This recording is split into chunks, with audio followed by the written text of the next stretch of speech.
Assalamualaikum warahmatullahi wabarakatuh. Alhamdulillah wassalatu wassalamu ala rasulillahi sallallahu alaihi wasallam. La hawla wa la quwwata illa billah. Allahumma la sahla illa ma ja'altahu sahla wa anta taj'alul hazana idza syi'ta sahla. Rabbi syrah li sadri wa yassir li amri wahlul 'uqdatam min lisani yafqahu qawli wa ba'du. Ibarallah ummahatil muslimin arsyadani wa iyyakumullah. Pujian dan syukur kita kepada Allah Subhanahu wa taala, salawat dan salam untuk kekasih kita bersama, kekasih Allah Muhammad sallallahu alaihi wasallam. Kajian kita masih melanjutkan tentang 300 dosa yang sering dianggap lewat atau diremehkan oleh kaum wanita. Saya bacakan tentang bab kita sekarang adalah bab dosa-dosa wanita seputar pernikahan dan interaksinya dengan suami. Yang ke-13, wanita menolak bersetubuh dengan suaminya karena kesel, karena keinginannya tidak dikabulkan suami, karena ada pertengkaran ringan dan segala macamnya. Lalu suami punya hajat kepada istrinya dan dia menolak. Ketika dia menolak, alasannya capek kek, atau alasannya udah terlalu malam, atau alasannya dia kurang sehat, ya, atau alasan-alasan yang sebenarnya secara syar'i tidak bisa diterima dan dia menolak. Apa kata Rasulullah SAW? Idza da'ar rajulum ra'atahu ila firashihi fa'abat fabata ghadbana 'alaiha. Fabata ghadbana 'alaiha. Satu malam itu si wanita tidur dalam keadaan la'anat hal malaikah. Seluruh malaikat mengutuk, melaknat wanita ini. Hatta tusbiha, sampai besok pagi. Bu, kalau malaikat-malaikat mendoakan laknat untuk wanita ini, kebetulan malam itu, ibu ingat nggak kajian kita? Ada satu malam dalam satu tahun Allah menurunkan penyakit wabah dari langit. Ya, lah orang yang kena laknat pasti kena itu. Orang yang dikutuk dilaknat pasti kena. Makanan yang terbuka, terenganga, pasti akan masuk wabah itu dan penyakit itu ke dalam makanan ini. Ya, begitu juga di malam hari di mana wanita ini kena laknat, ada sihir yang dikirimkan. Ada dukun yang dipakai oleh orang yang lawan-lawannya, dipakai guna jasa dukun, diguna-gunai, masuk itu. Kenapa? Dia kena laknat malam itu.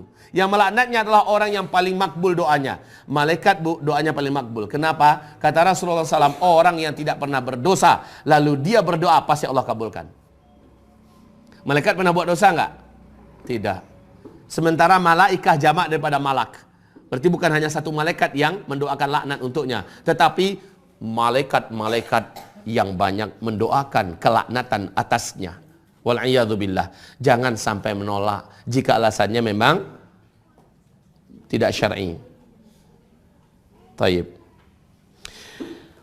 Walladzi nafsi biyadihi ma min rajulin. Sudah Ibu bacakan tadi terjemahnya, Bu? Oh ya, silakan, Bu.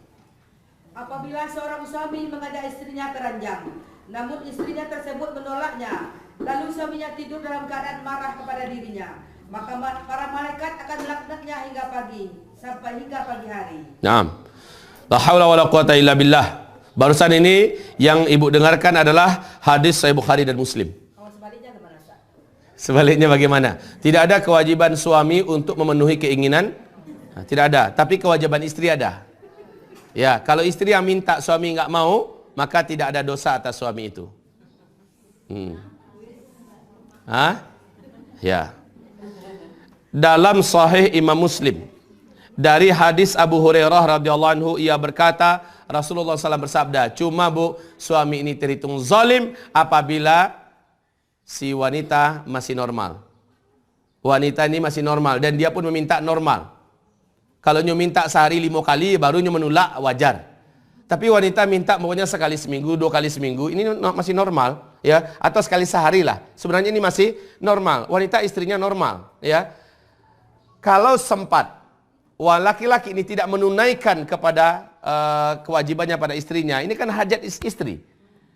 Maaf ya Bu ya, seorang wanita sebelum dia disetubuhi dan dia belum kenal apa itu namanya jima, dia tidak punya hajat, Bu. Tapi ketika itu sudah dilakukan kepadanya, sekali 2 kali wanita akan punya hajat yang permanen. Jika suami tidak memenuhkan hajat itu, maka suami ini zalim. suami ini zalim. Selagi istrinya meminta dan dia diberi oleh Allah kesehatan, dia wajib menunaikannya. Dalam artian, dalam batas-batas yang normal. Ya. Dalam hadis Sahih Muslim berikut ini dari Abu Hurairah radhiyallahu anhu, "Walladzi nafsi biyadihi ma min rajulin yad'u imra'atahu ila firashiha fata'ati 'alaihi illa kana alladhi fis sama' sakhitan 'alaiha hatta yarda 'anha."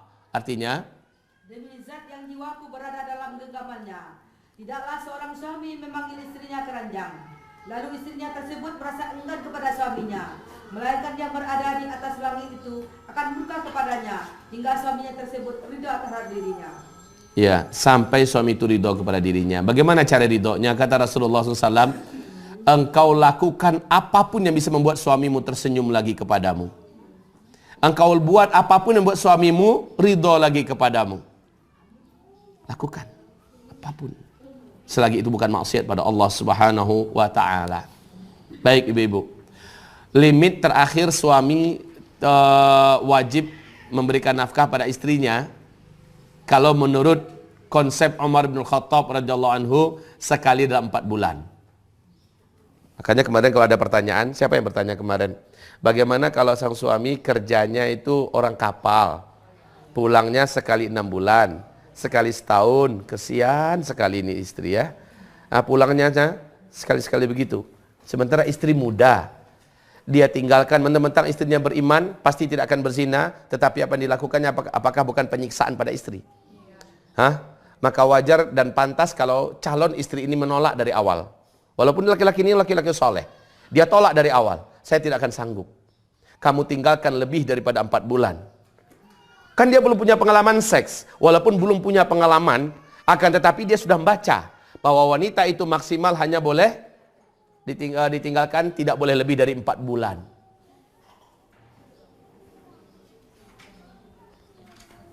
Artinya, lewat daripada itu wanita ini sah kalau seandainya minta cerai, fasakh. Atau sah menolak dari awal. Ia nak taluk dia tinggal dek suami lebih dari 4 bulan. Taib. Ada seorang sahabat saya mencintainya karena Allah sampai sekarang. Ada tawaran kerja yang sangat menjanjikan, sementara orang-orang susah ingin mendapatkan peluang itu. Lalu dia datang kepada saya katakan, yang diinginkan istrimu, sementara dia hanya akan pulang sekali 2 tahun, dia hanya akan pulang 2 kali setahun atau sekali setahun. Saya katakan, yang diinginkan oleh istrimu yang muda bukanlah uangmu belaka, tapi adanya engkau di sisinya. Mungkin dia lebih siap menerima rezeki ala kadarnya, sementara dia bisa menyaksikan engkau berhari-hari bersamanya. Silakan pergi, karena laki-laki itu memang harus pergi-pergi. Tetapi janganlah sampai menelantarkannya sampai hanya sekali setahun engkau pulang, ya, hanya akhirnya dia menangis. Karena ini peluang. Ada juga seorang laki-laki di Kuala Lumpur. Waktu itu kami mau masuk pesawat, dia cerita kepada saya tentang anaknya. Dan saya tanyakan, sudah berapa tahun Bapak di Malaysia? Dia mengatakan sudah 8 tahun. Sekali berapa Bapak pulang? Dia mengatakan, saya pulang mungkin dalam 6 bulan sekali, atau dalam setahun mungkin sekali pulang. Saya pulang hanya 3 minggu. Paling-paling 6 bulan dia pulang 3 minggu. Saya katakan, maka jangan salahkan anak Bapak yang sekarang ini sudah sangat nakalnya dan pelawannya. Jangan salahkan istri Bapak, karena yang salah adalah Bapak. Saya nggak nyadar Bu, saya ketika itu, karena dia minta saya datang ke Kota Padang, saya bisa meruqyah istrinya, bisa meruqyah anaknya. Masalahnya sekarang adalah salah Bapak, ngapain saya meruqyah anak istri Bapak, saya bilang. Ya, nggak bisa, saya harus mentatar Bapak. Yang salah itu adalah Bapak. Anak itu membutuhkan vitamin Bapak namanya. Ya, gizi dari kehadiran Bapak, dekapan Bapak, anak itu memerlukan itu. Sekarang Bapak tidak datang hanya Bapak kirimkan uang. Sekalipun halal uang yang Bapak kirimkan, ya, tetapi dia tidak menemukan kehangatan Bapak, belayan Bapak, kasih sayang Bapak. Istri juga begitu. Sekarang anak-anak Bapak, kata Bapak pernah masukkan pesantren semacamnya. Nggak cukup Pak, kehadiran Bapak di sisinya adalah, ya, saya merasakan itu Bu. Seringnya saya keluar, saya merasa anak-anak ini kekurang gizi seorang ayah. Ketika saya datang, anak-anak lebih lengket rasanya, lebih apa yang kecil-kecil. Alami sekali mereka, ya. Sangat butuhkan kepelukan kita, kehangatan kita. Jadi gizi bapak itu wajib dimiliki oleh seorang anak. Ya. Apalagi anak-anak dalam usia balita, usia kanak-kanak, sangat penting. Kenapa anak-anak yatim yang dimasukkan ke panti asuhan nakal-nakal? Betul tidak? Kenapa anak-anak nakal? Mereka kehilangan figur ayah. Kewajiban mendidik anak bukan pada istri, tapi pada ayah. Kewajiban istri hanya asisten. Ayah adalah seorang imam. Kewajiban pada pundak suami ini sangat besar. Dan diperlukan oleh istri bukan hanya semata-mata fulus kita. Dia perlukan pelukan kita. Maksudnya laki-laki ya. Istri itu perlukan pelukan suami. Dia perlukan kehadiran suami. Inilah dia. Baik, jadi ketika kita bicara ini, ya, ketika kita bicara ini dalam konteks kewajiban laki-laki pada istri. Nah, sekarang istri minta jatahnya. Ya, kita kembali kepada konteks awal kita. Istri, maaf ya, suami minta jatahnya. Kan kata Rasulullah begitu. Laki-laki kan diperintahkan banyak keluar, betul tidak? Wanita diperintahkan banyak di rumah. Ibu-ibu yang kami muliakan, ketika laki-laki di luar, dia banyak ngelihat nggak? Allah perintahkan kepada wanita, waqarna fi buyutikunna, hendaklah kamu banyak menetap di rumah-rumah kamu. Sementara laki-laki diperintahkan oleh Allah, oleh Rasulnya agar banyak fantashiru fil ardi, maka menyebarlah kamu di muka bumi. Apa kata Rasul? Di luar akan banyak kamu temui wanita-wanita yang menarik hati kamu. Betul? Akan banyak kamu temui wanita yang menarik hati kamu. Pulanglah kamu segera ke rumah, kata Rasulullah. Apa yang ada pada wanita yang kau temukan di luaran sana, ada pada istrimu. Wanita itu punya bibir, ada juga bibir istri kamu. Wanita itu punya hidung, punya mata, ada mata dan hidung istri kamu. Wanita itu ada punya sesuatu yang spesial, ada juga pada istri kamu. Maka kamu tunaikanlah kepada istri kamu.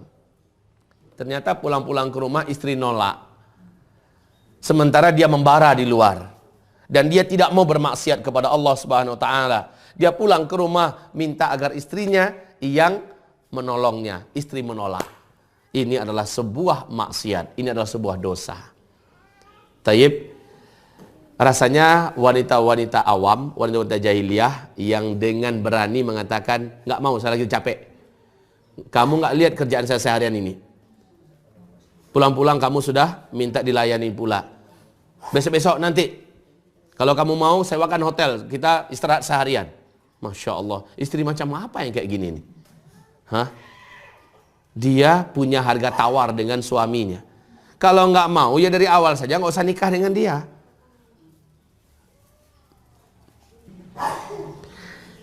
Taib. Lagi ngapain? Lagi sibuk, matikan semua kesibukan itu. Lagi masak, matikan masaknya. Ya. Coba lihat hadis sebelahnya. Walau ala tannur, wa in kanat ala tannur. Baca artinya, Bu. Ya, itu yang di belakang tadi. Ya.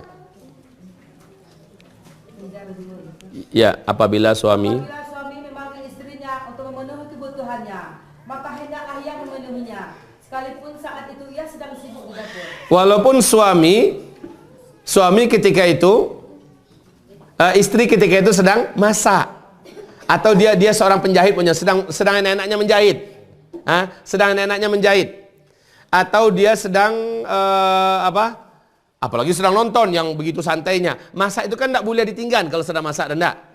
Sedangkan masak yang nggak boleh ditinggalkan saja diperintahkan untuk tinggalkan. Ketika suami yang manggil, ngapain suami manggil? Ngapain aja pokoknya. Ternyata suaminya minta diurut. Ternyata suaminya minta tolong buatkan teh susu. Ternyata suami minta dibekam. Dan sebagainya. Apalagi minta berhubungan intim yang wajib ditunaikan oleh seorang istri. Adalah sangat baik, datangi dulu. Ya. Apalagi lagi nelfon, suami ngomong. Bu, ada telepon masuk, suami lagi ngomong nih, telepon masuk. Maaf ya Bu ya. Sebuah bentuk tidak beradabnya istri, suami lagi ngomong dengan dia, kemudian ada telepon masuk. Dia langsung aja ngomong tanpa minta izin. Boleh saya angkat ini? Kalau suami izinkan baru boleh kita angkat. Ini enggak langsung ngomong. Tanpa minta izin, tanpa ampun langsung ngomong. Kayak penting kali lah orang nih. daripada suaminya, yang dia adalah tuannya, dia adalah imamnya, dia adalah rajanya. Penting kalilah orang nih, maaf ya, ini termasuk wanita kurang ajar. Wanita kurang ajar, tidak beradab. Apalagi di depan Allah. Di depan Allah Subhanahu wa taala. Baru lepas sholat, terdengar HP berbunyi. Dia langsung, padahal dia masih di haribaan Allah Subhanahu wa taala. Maka saya tersentuh dengan ulama-ulama kita kemarin di Madinah. Saya ketemu dengan Ustaz Arifin Ilham. Saya ketemu dengan Ustaz Farid Ahmad Utbah. Saya ketemu dengan beliau. Asal pergi ke masjid, HP pasti beliau tinggalkan di rumah, di hotel. Selama keluar ke masjid, nggak mau dia bawa HP. HP di hotel. Kalau pulang ke hotel, masuk kamar, baru diaktifkan. Ini adab sebenarnya. Kenapa? Saya bicara dengan Ustaz Arifin. Saya bicara dengan Ustaz Farid yang ketika itu bisa ketemu ya. Ketika itu ada juga Ustaz Bakhtiar Nasir. Tapi nggak sempat ketemu saya. Ada juga Ustaz Ustaz Abdul Somad. Saya juga nggak sempat ketemu. Nah, mereka ini punya adab. HP tinggal di rumah. Apa katanya? Masa saya sedang di hadapan Allah, di rumah Allah, saya bicara dengan orang lain, saya sangat tidak beradab katanya. Saya tidak akan mau melakukan itu. Nah, ini dengan Allah Subhanahu wa taala. Wa ba'dallah wa ba'da rasulih fazauj. Setelah Allah, setelah rasulnya suami. Jangan sesekali melakukan adab yang tidak baik itu kepada suami kita. Sedang mengeceknya, awak mengecek lo orang lain. Nah, taib. Walau iwain kanat ala tanur, sekalipun wanita ini sedang masak. Sedangkan masak itu ibu-ibu tahulah, ya, tidak boleh ditinggal, tidak boleh diputus. Tapi kalau panggilan suami, maka wajib tinggalkan. Putuskan masak itu. Sampaikan, datang dulu sebentar. Dah, nasi sedang tak jarang, ini sedang kok santale ba'ala. Pasti dia akan mau paham, ya. Tapi kalau katanya, namuh dia duda kapai sebantale kini lah. Nah, kalau sudah begitu, matikan. Begitu loh Bu. Taib. Bu, karena inilah masalah yang terbesar bagi kaum Hawa. Hadis-hadis di sini cukup padat daripada bab-bab sebelumnya. Coba Ibu lihat di bawahnya, Bu. Coba Ibu lihat di bawahnya. Ibnu Majah telah meriwayatkan sebuah hadis dengan sanad hasan dari Abdullah bin Abi Aufa radhiyallahu anhu dari Nabi sallallahu alaihi wasallam, beliau bersabda, "Lau kuntu amiran ahadan ay yasjuda li ahadin la amartul mar'ata an tasjuda li zawjiha.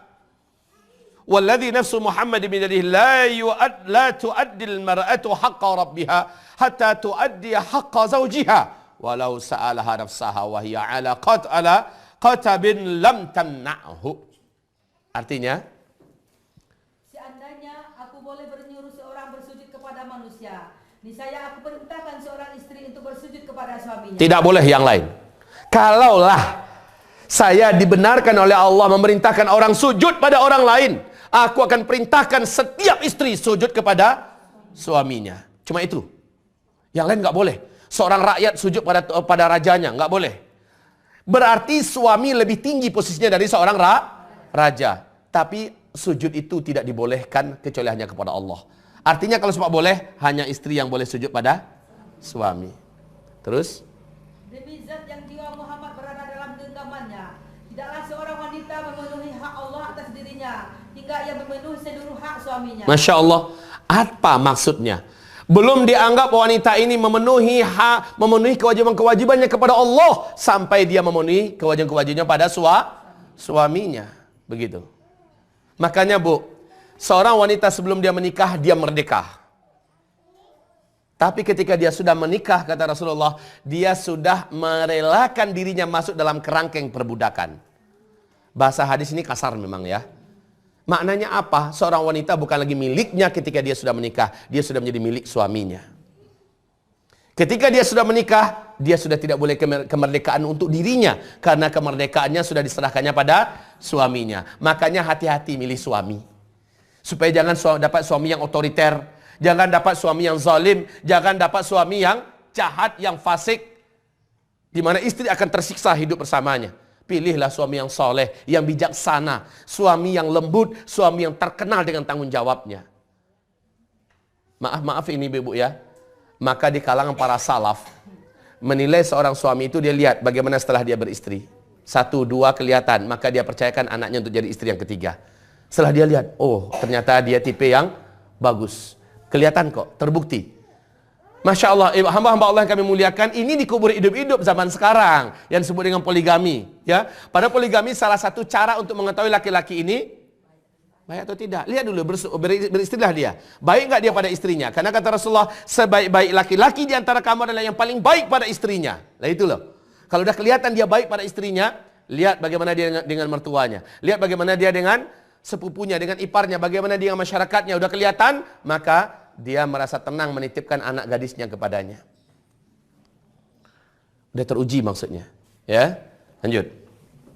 Dan seandainya suaminya meminta dirinya untuk berjima, sedang saat itu ia berada di atas kain pelana atau punggung untanya, maka ia tidak akan menolaknya. Sedang seriusnya di atas kudu, anggaplah dia wanita yang suka berkuda, atau dia sedang dalam safar, dipanggil oleh suaminya. Ini maksudnya di atas pelana ini sama dengan safar, ya. Nyo sedang safar di Jakarta. Di mana kini dia? Masih di Jakarta dah, capeklah pulanglah.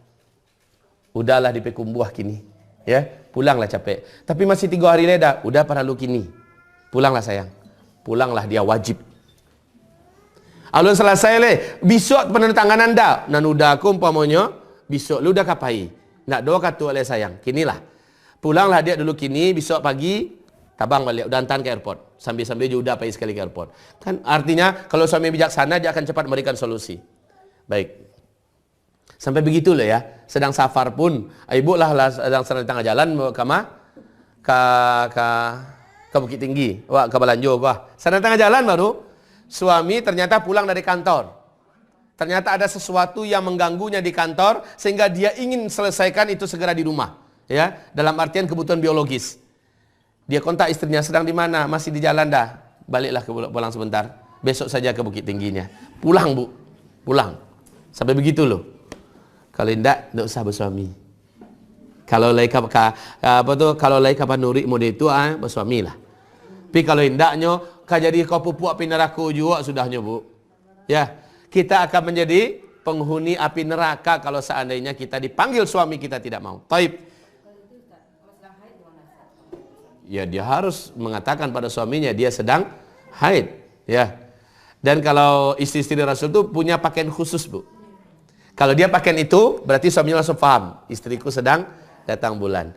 Dan para istri ini pun sangat bijaksana bu. Coba ibu baca istri Rasul, istri para sahabat. Salah satu yang sangat dibanggakan bagi dalam wanita solehah adalah dia langsung mempersilahkan suaminya, wahai suamiku aku sedang haid sekarang.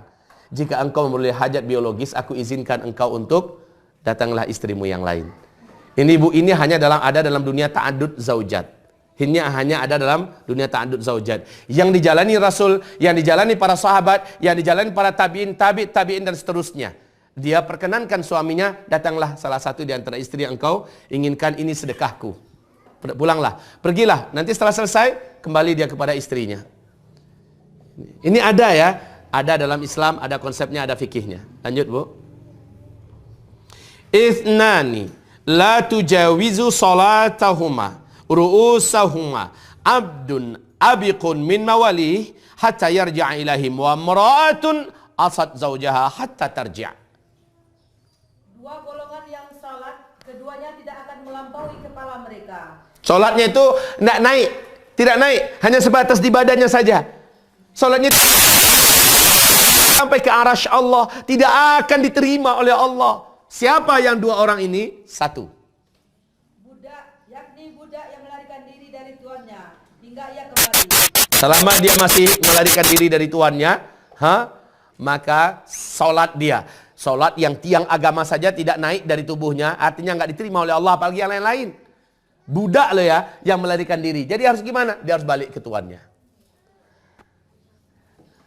Pertanyaan, bagaimana kalau tuannya itu orang kafir? Bagaimana kalau tuannya itu orang musyrik? Kalau dia berhasil melarikan diri, apakah dia harus kembali pada tuannya yang kafir? Apakah dia harus kembali kepada tuannya yang musyrik? Jawabannya bagaimana?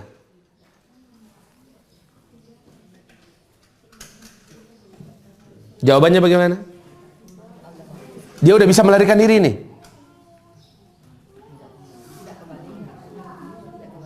Nggak boleh kembali. Seharusnya dia tetap bertahan dalam pelariannya. Begitu. Jawabannya setelah yang lewat berikut ini. Silakan. Bismillahirrahmanirrahim. Pertanyaan tadi saya jawab.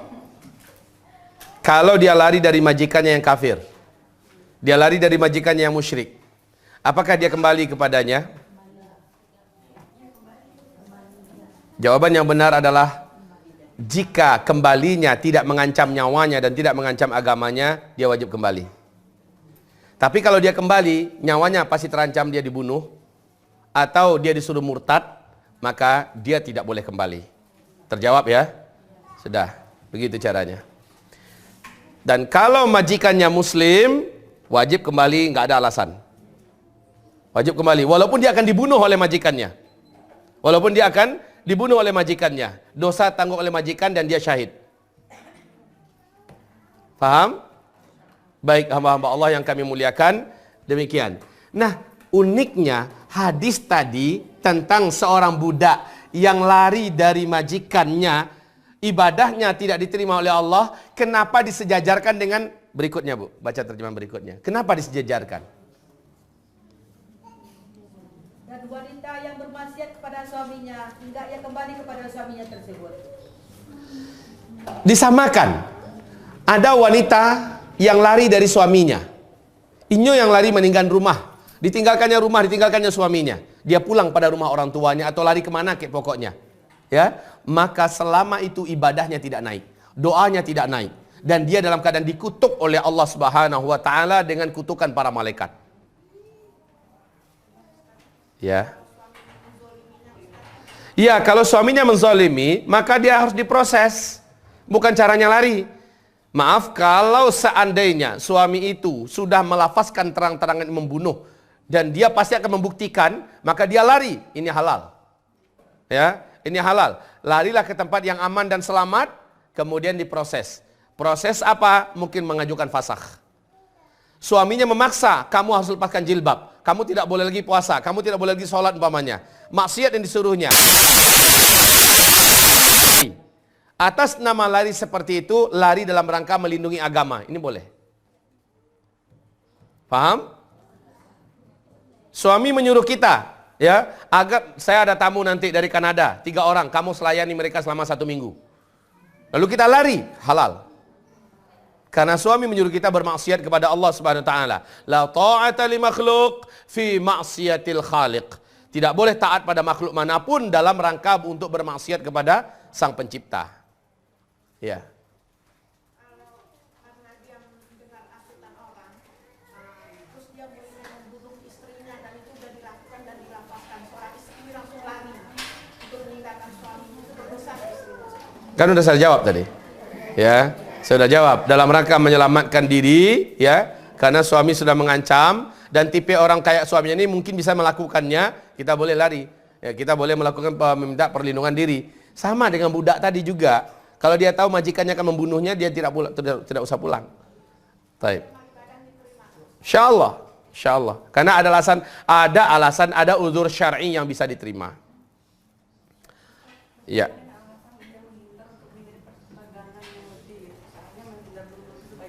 Nggak boleh, nggak boleh.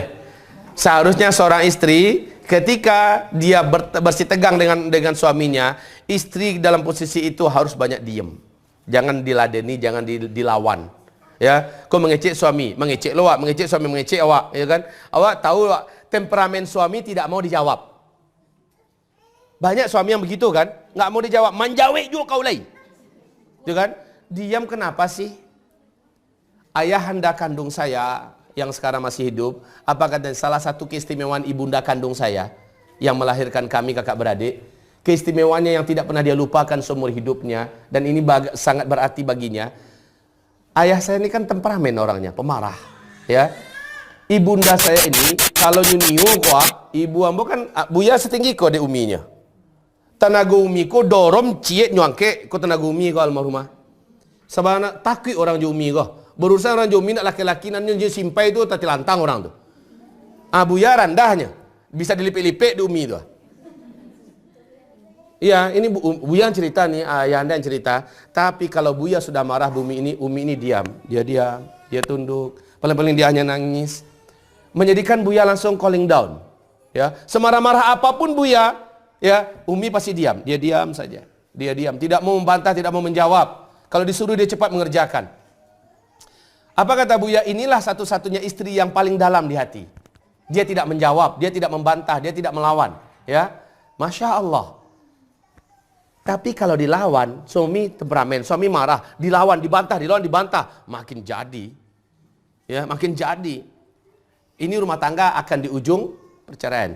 Yang menyebabkan Buya dan Umi berpisah hanyalah Umi terlebih dahulu meninggal dunia. Kalau tidak, kata Buya, cinta yang paling dalam dari seluruh istrinya yang ada, 9 nih orang rumahnya, cintanya paling dalam adalah pada Umi almarhumah. Ya.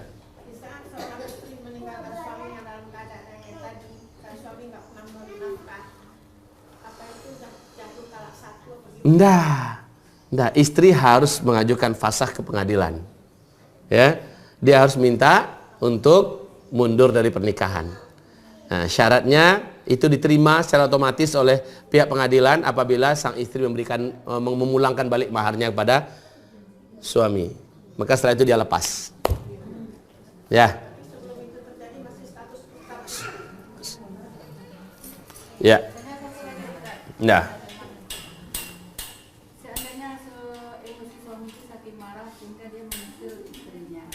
Dikucilkannya istrinya.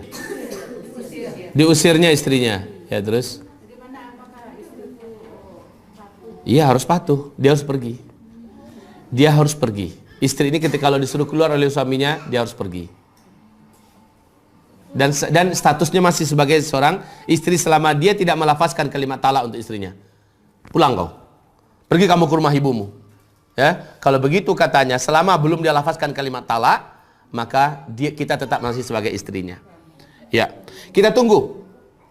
Dalam masa penungguan itu ternyata dia tidak menjemput, maka pihak keluarga kita ditugaskan untuk mendatangi suami ini. Ini mau dilanjutkan atau selesai? Gitu, dipertegas oleh pihak keluarga kita. Kalau dia mengatakan lah selesai, maka itulah kalimat talak keluar di situ. Gitu. Atau nggak apa-apa, pokoknya kita pulang dulu, kita kasih tahu sama keluarga kita, saya diusir oleh suami saya.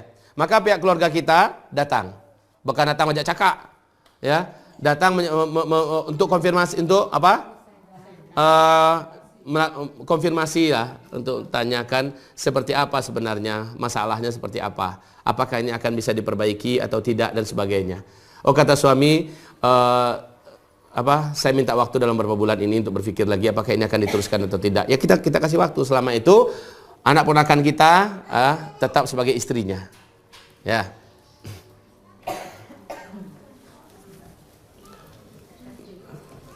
Taib.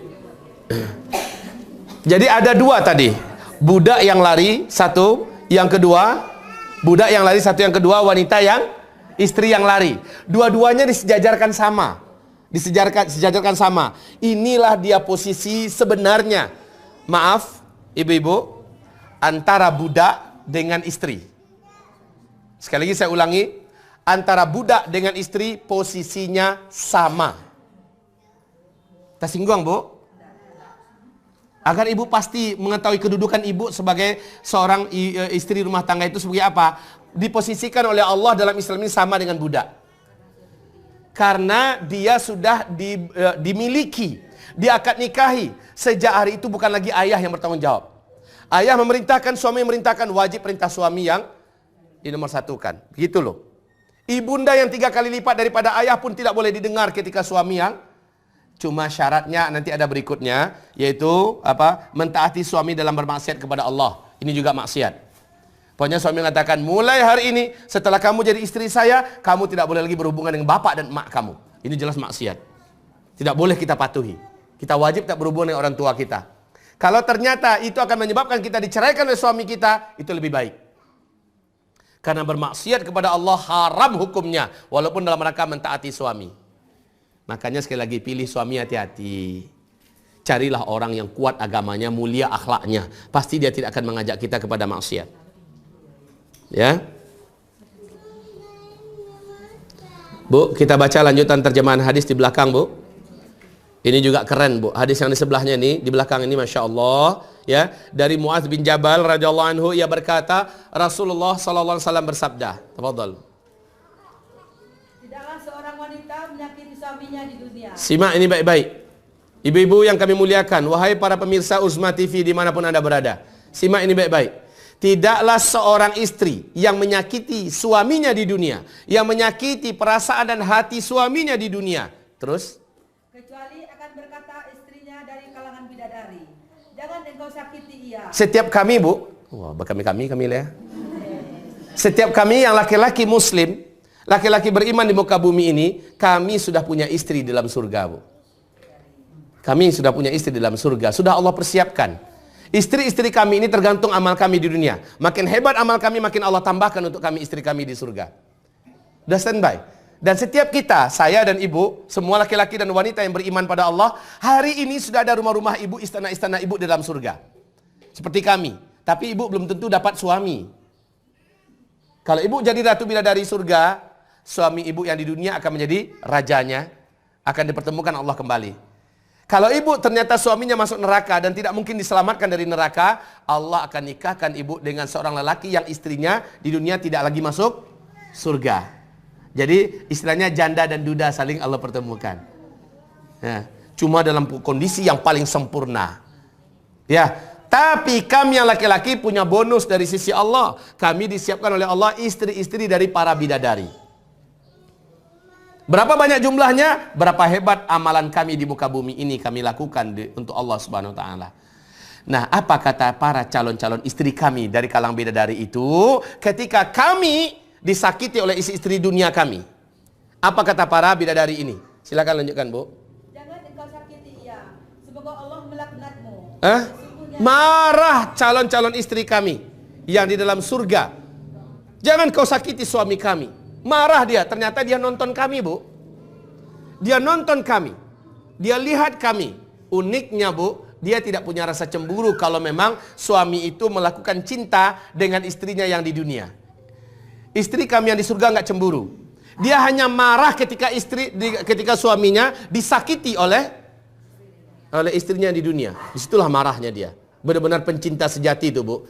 Silahkan engkau nikmati suamiku ketika engkau masih di dunia, tetapi jangan engkau sakiti suamiku. Sampai begitu loh bahasa para istri sejati yang ada dalam surga sekarang. Lanjut. Sesungguhnya ia ibarat kamu bagimu, dan hampir-hampir ia akan berpisah darimu untuk menuju kepada kami. Suamimu, hai para wanita-wanita, hanya ibarat tamu bagi kamu di dunia. Sebentar. Minta maaf Mbak. Candu ibu Nini sendirilah. Kalalah pulangnya kepada istri yang sebenarnya. Jangan dibuat ibu.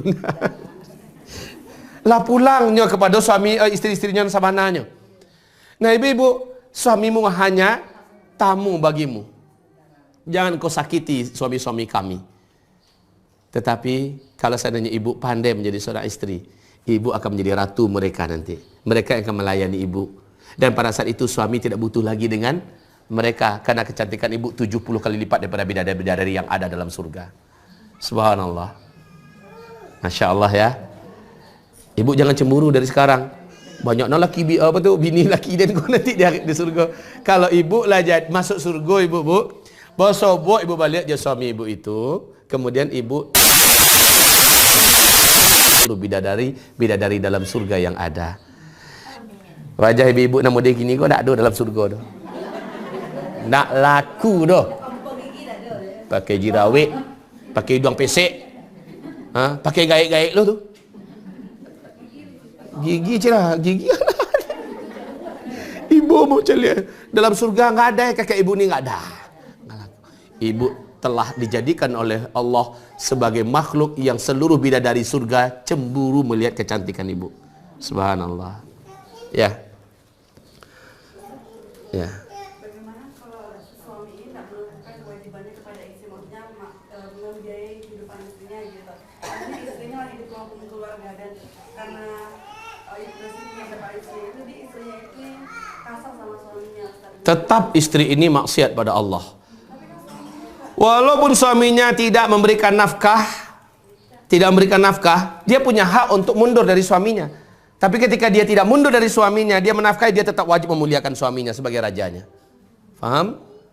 Harusnya mundur. Engkau tak sanggup memberikan aku nafkah. Yang mencari nafkah keluarga ini adalah aku. Maka aku tidak ingin lagi menjadi suamimu, menjadi istrimu. Itu haknya. Boleh. Boleh. Kecuali kalau suami berkata, Dek, bukankah engkau melihat setiap hari aku berjuang untuk mencari nafkah? Rezeki saja yang belum berpihak kepadaku. Dan kita melihat ketulusannya, kita melihat kesungguhannya. Tidak boleh minta cerai, karena dia sudah berjuang. Ya, paham? Paham ibu-ibu semua? Tapi kalau suami memang ongkang-ongkang kakinya di rumah, minum kopi sekerajonya, ya kan? Duduk di lapau-lapau menyosohkan pitih nado di awak. Dia yang ternyata bersenang-senang. Maaf ini, ada satu tempat, satu provinsi di Indonesia ini yang tipikalnya dibuat seperti itu oleh budayanya. Suami di rumah, istri yang malah mencari habis-habisan. Masya Allah. Alhamdulillah itu bukan Islam. Ya. Jadi istri kalau suaminya mau dia bertahan dengan suaminya ini, tetap wajib ala ra'si wal ain. Tetap wajib dihormati. Walaupun dia tidak punya kerjaan yang tetap. Sementara kita punya kerjaan tetap, gaji kita 3,5 juta, 4 juta 1 bulan. Suami punya pemasukan hanya 700.000, 500.000. Jangan dihinakan dia. Muliakan terus, agungkan terus dia, hormati terus. Ya, indahkan semua kata-katanya. Tetap jadikan sebagai imam kita. Dah.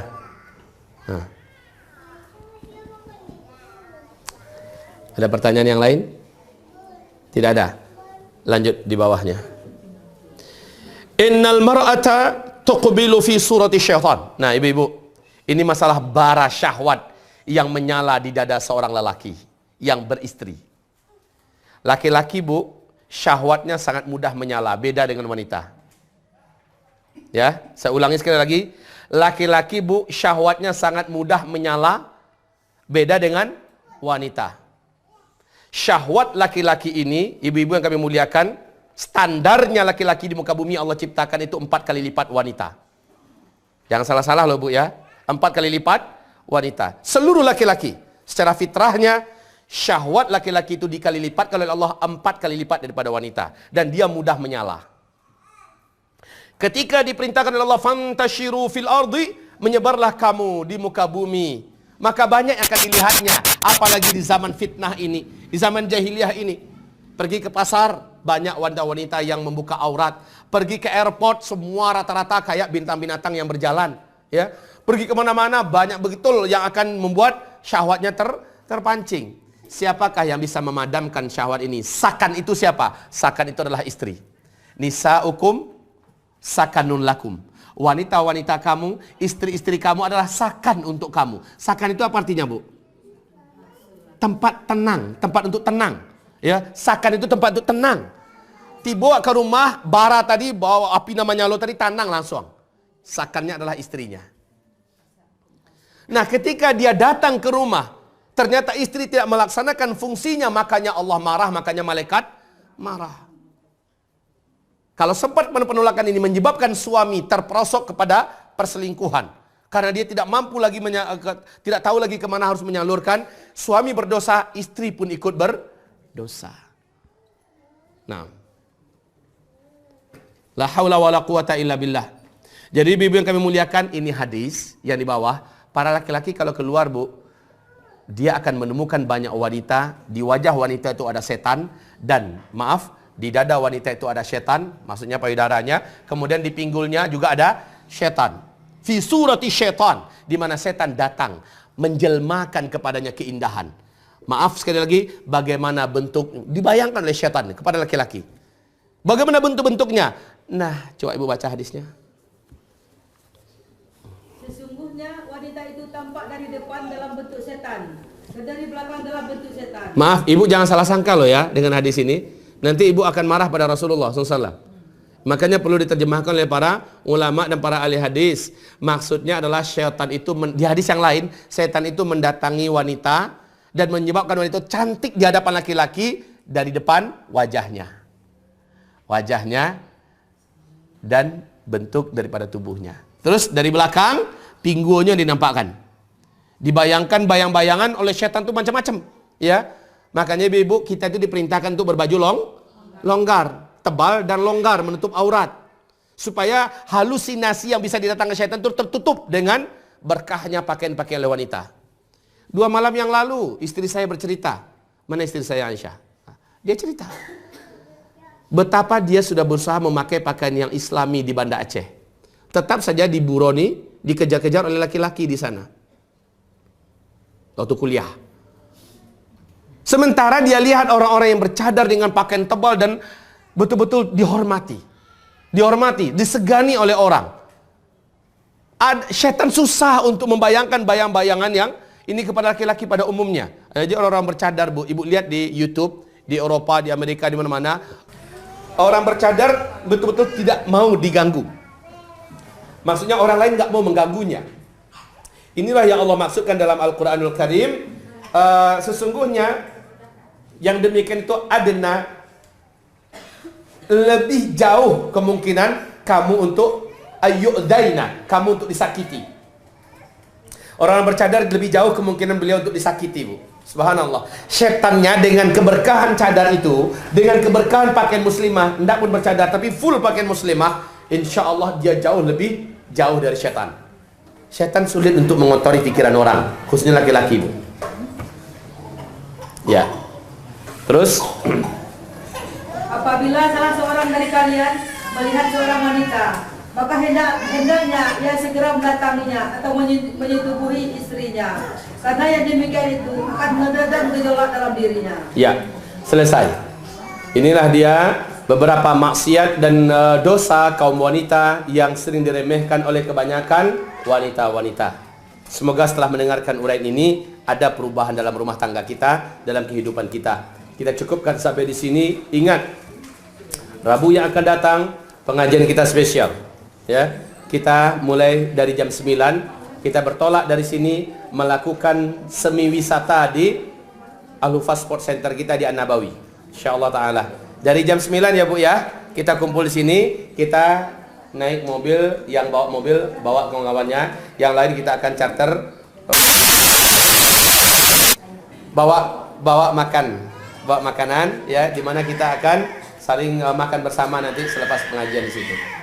Wabillahi taufiq wal hidayah. Kita tutup dan doa kafaratul majelis. Ibu-ibu, sekarang saya akan kembali menambahkan gizi anak-anak kita yang sedang karantina, ya, vitamin mereka yang sedang karantina tahfiz. Jadi yang jalan berikut ini adalah untuk karantina tahfiz. Kemarin berapa terkumpul, Mudirah? 650. Itu bisa beli korma 1 kardus itu. Insyaallah bisa beli korma 1 kardus. Semoga hari ini bisa beli kismis. Kismis untuk menguatkan daya ingatan dan hafalan. 1 kardus kismis berapa, Mah? Hampir sama juga ya. Ya.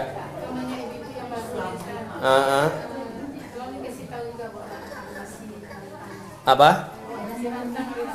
Oh ya, ibu-ibu yang baru gabung dalam majelis ilmu kita, Rabu depan kita adakan kayak acara rapot anak-anak zaman kita dulu, Bu. Ya, kita buat nasi rantangan masing-masing. Kemudian kalau tidak mau repot bana, silakan buat nasi bungkus, pisahkan sambalnya. Nanti kita akan berbagi sambal, kita akan ya keakraban lah. Keakraban ukhuwah itu kita jalin ya di acara Rabu depan.